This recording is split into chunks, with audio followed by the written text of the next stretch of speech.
When people with advanced degrees conduct original research, they write articles about their findings and publish these articles in scholarly journals. These kinds of articles are known as scholarly articles, academic articles, refereed articles, or peer-reviewed articles. What does peer-reviewed mean?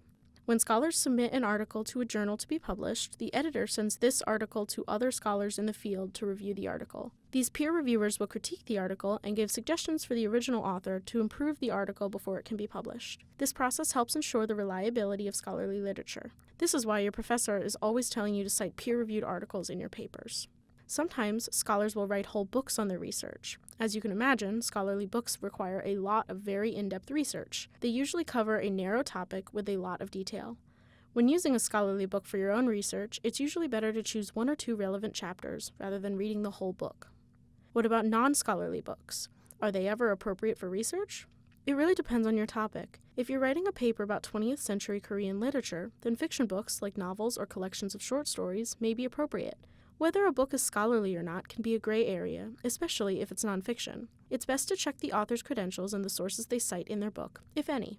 There are non-scholarly periodicals too. This category would include newspapers, magazines, and trade journals. These are sources of information that are published on a regular basis, periodically, and when evaluating these sources, it can be helpful to consider the audience and the purpose of the periodical.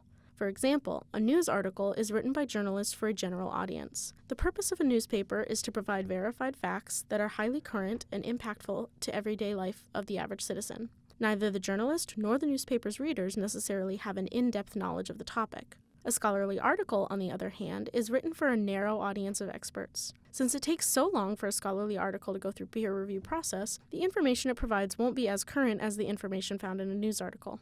You can probably think of lots of other sources for information, and any source could be right for your research. Just make sure you evaluate the authority of the source and its relevance to your topic before you cite it. If you have any further questions, click the Ask a Librarian button on the homepage for help.